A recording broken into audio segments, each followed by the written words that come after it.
Hello.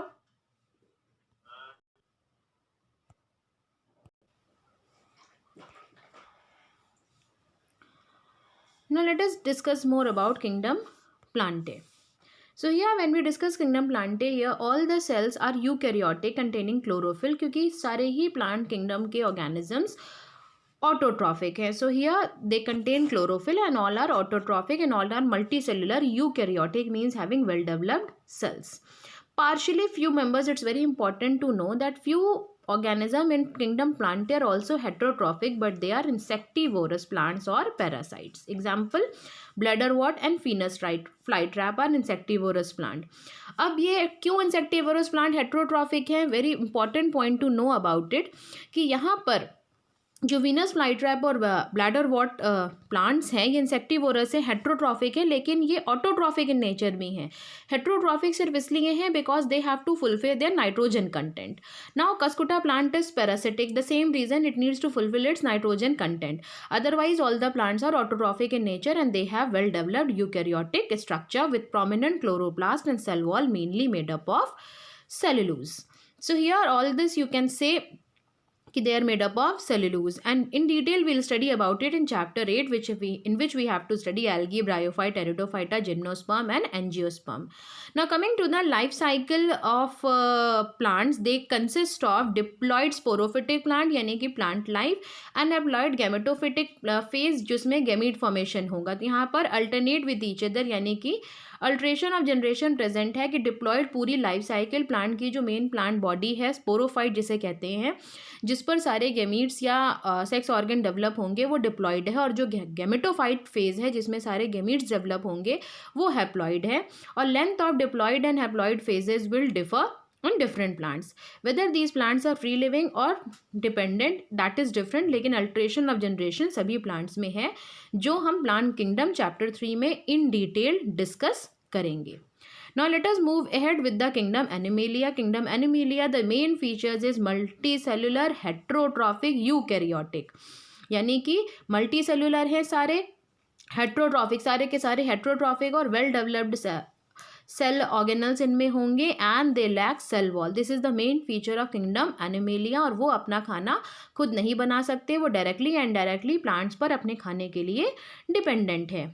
They digest their food in an internal cavity and store foods reserves at glycogen, यानी कि वो जो खाना वो कंज्यूम करते हैं वो इंटरनल कैविटी में डाइजेस्ट करते हैं as we digest through the digestive system, and they store extra food as glycogen और fat. Mode of nutrition is holozoic, यानी कि intake solid food through mouth और an opening. They follow definite growth pattern, यानी कि they follow definite की stage में क्या growth होगी, डेफिनेट ग्रोथ पैटर्न है. इन्फेंट, बेबीज, एडल्ट, जिसमें अलग अलग शेप और साइज और लेंथ होती है. Then coming to higher forms have elaborate and sensory neuromotor, means they have sensory organs develop in them and they all are capable of locomotion, the higher multicellular organism. Sexual reproduction is by copulation in lower organisms by male and female followed by embryological development, but in higher organisms slightly different will be there, that we'll discuss in detail in chapter 4. अब आते हैं next category, जिसको अभी तक हम ये category जानते ही नहीं थे, हम सिर्फ 5 किंगडम्स जानते थे जो कि हम पढ़ चुके हैं, but there is again few kingdoms left which are not fungi, algae, monorans, protistans, plant or animalia. They are viruses, viroids, prions and lichens, which is considered to be, you can say, the next level of classification. There is no mentioning of lichen as a separate category, but still Whitaker has classified as a separate category of virus, viroids and prions. These are introduced here. All of us हमें सब well versed हैं कि आजकल भी जो Covid भी है आज हम जानते हैं this is an ill effect of virus. तो यहाँ पर एक नेक्स्ट कैटेगरी बहुत इंपॉर्टेंट है और इजीली ये डिस्ट्रॉय भी नहीं हो सकते, और इसके इल इफेक्ट जो कॉमनली अब तक हमें पता थे वो है कॉमन कोल्ड और फ्लू, और आज की डेट में हम जानते हैं COVID which is caused by a virus. तो let us discuss more about them. तो जानते हैं इनके बारे में कि क्या है. Virus do not find a place in classification, दो ये एक एलाबोरेट किंगडम है लेकिन फिर भी इसकी कोई जगह नहीं है क्योंकि ये ट्रू लिविंग ऑर्गेनिज्म नहीं माने जाते हैं। ये ट्रू लिविंग ऑर्गेनिज्म नहीं माने जाते हैं, इसीलिए आज तक इनको कोई जगह क्लासिफिकेशन में नहीं मिली। They do not have well developed cell structure. तो let us discuss more about them. Virus are non cellular organism, very important point. Virus एक नॉन सेलुलर यानी कि इनमें कोई भी सेल ऑर्गेनल प्रेजेंट नहीं होता है। They are characterized by a crystalline structure, the crystalline structure outside a living cell, यानी कि और कोई सेल ऑर्गेनल इनमें प्रेजेंट नहीं होता है। They only have a RNA और DNA material, as we can see कि एक RNA मटीरियल प्रेजेंट है that has been outside prevented by a protein layer capsid, that is tobacco mosaic virus. And here we can see the outer protein coat of collar, sheath and these tails, and inside these tails we can see inside this protein coat head part there is a lying virus which we can see with this pink lining कि एक DNA material अंदर है जिसको cover किया है head, collar, sheath और ये tell ने। This is example of bacteriophage virus.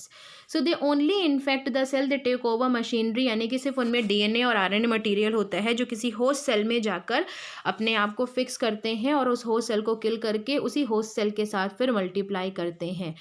तो why do we call virus living और नॉन लिविंग? क्या वायरस को हम लिविंग मान सकते हैं या नॉन लिविंग? लिविंग भी पूरी तरीके से नहीं मान सकते क्योंकि सारे सेल ऑर्गेनल नहीं है, नॉन लिविंग भी नहीं मान सकते क्योंकि उसमें DNA RNA मटीरियल प्रेजेंट है। तो सबसे पहले वायरस मीन्स वेनोम और पॉइजनस, इसका मतलब ही है वेनोम या poisonous fluid given by Dmitri Ivanovsky. सबसे पहले दिमित्री इवानोस्की ने इसको रिकॉग्नाइज किया था और इसको वायरस नाम इसलिए दिया क्योंकि it is poisonous, it is disease causing and it is a micro organism as casual as causing a disease in tobacco mosaic disease. तो इसको नाम ही दिया गया था टोबैको मोज़ैक वायरस, जिसको सबसे पहले टोबैको प्लांट में देखा गया था। These were found to be smaller than bacteria because they क्योंकि बैक्टीरिया से भी छोटे हैं, क्योंकि बैक्टीरिया प्रूफ फिल्टर्स में भी पास हो जाते हैं और ये डिस्कवर किया था M.W. बेजेनेक ने। Demonstrated that infected plants of tobacco cause infections in health, और ये जो टोबैको इन्फेक्टेड प्लांट्स है ये हेल्दी प्लांट्स में भी डिजीज, कॉन्टैजियस डिजीज कॉज कर सकते हैं बिकॉज दे पास कंटाजियम विवेवम फ्लूइड। तो कंटाजियम विवेवम फ्लूइड पास करने की वजह से ये हेल्दी प्लांट्स में भी डिजीज कॉज कर सकते हैं।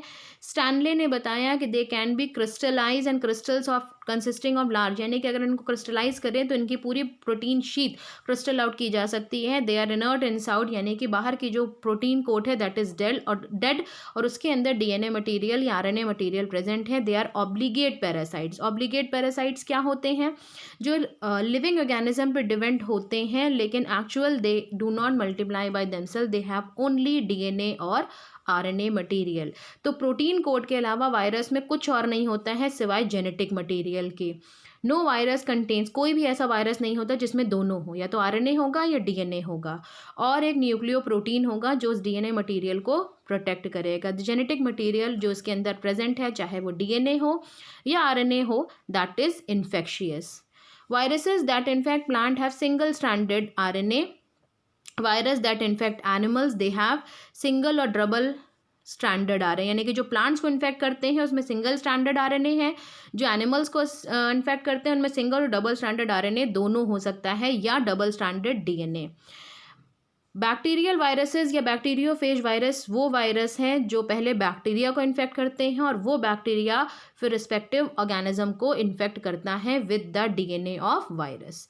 The protein code called capsid, ये स्मॉल सब यूनिट्स कैप्सिमर्स से बने हैं जो कि हमने डायग्राम में देखा। ये कैप्सिमर्स छोटे छोटे हेलिकल या पॉलीहेड्रल ज्योमेट्रिक फॉर्म्स में प्रेजेंट होते हैं और ये कई सारे disease, mumps, small pox, influenza, AIDS cause कर सकते हैं और प्लांट्स में मोज़ैक फॉर्मेशन डिजीज या रोलिंग रीफ या curling, yellowing, vein clearing, dropping, stunted growth diseases cause करते हैं।